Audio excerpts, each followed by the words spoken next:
One night I was home alone. I was 18 years old and I was bored at the time. I knew that the story of Momo was a fake, but maybe because of my curiosity or because of boredom, I tried to save one of the numbers of Momo that I had found on the internet. Then Momo appeared in the profile picture, as I thought. I tried to send a message, so I wrote hi. The message didn't reach the contact, and I thought what I always thought. It was just a stupid game. At that point, I was hungry and I decided to order a pizza. Then I entered again on WhatsApp, and I saw that the message I had sent to Momo had reached the contact. But anyway, it was just a stupid non-active contact, so I deleted it and I waited for my pizza. Sometime later, the pizza guy rang the doorbell of my apartment. I took the money, and leaving my front door open, I went downstairs on the ground floor, and I gave the money to the guy, taking the pizza. Then I returned and entered my apartment, closing the door. I started to eat my pizza, and when I was about to finish it, my phone rang. I looked at my phone, and I saw that there was a notification by WhatsApp.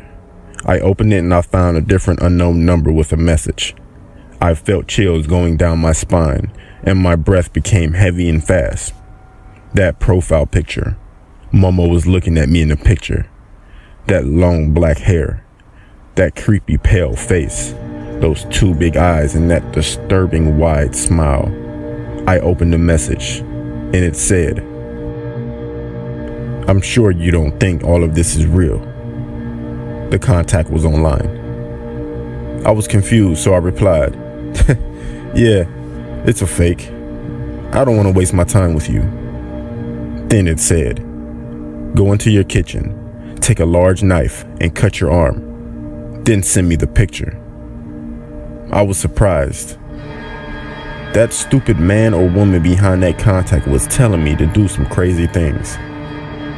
I wrote, "You were just funny. You're not scaring me. This is too trivial." I wanted to close the conversation and to block the contact, but I was curious. I saw that it was typing. It said, "I know where you are."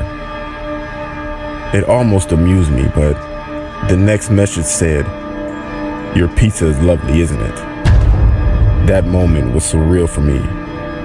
I stared at my phone. My heart started to hammer in my chest, and drops of sweat fell from my forehead. I wrote, "Yes, of course it is. But this night, I ate pasta." It replied, "Why are you lying to me?" I wrote with my flickering hands, "I don't know what you're talking about." Then it wrote, "I am behind you. I've always been behind you to stare at you, since you sat down with your pizza."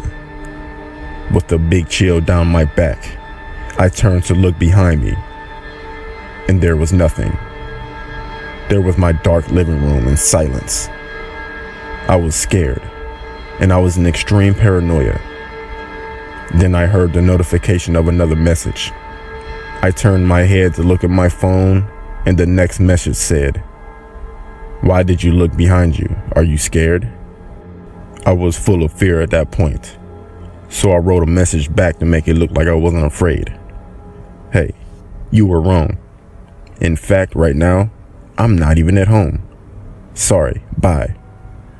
I was about to block the contact when I heard a soft noise somewhere in the house. My heart jumped.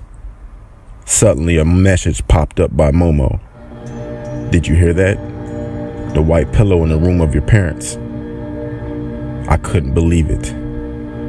It was really the pillow of my mother's. Someone was in my house. I was trembling with fear. I took a knife, and having turned on the light of the living room, I looked at my corridor. Nothing. Then another message, this time an image. I opened it and I was almost about to faint. In that image, I was there while I was eating pizza. The picture had been taken from the living room. I could see myself turned back sitting in the kitchen.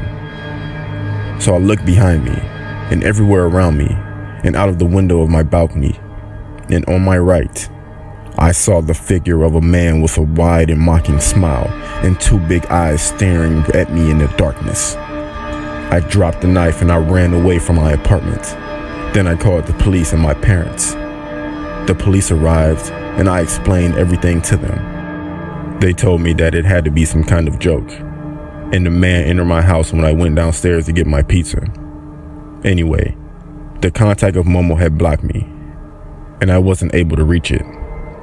I don't know who came into my house that night, but what I really want to say is don't give your number to just anybody.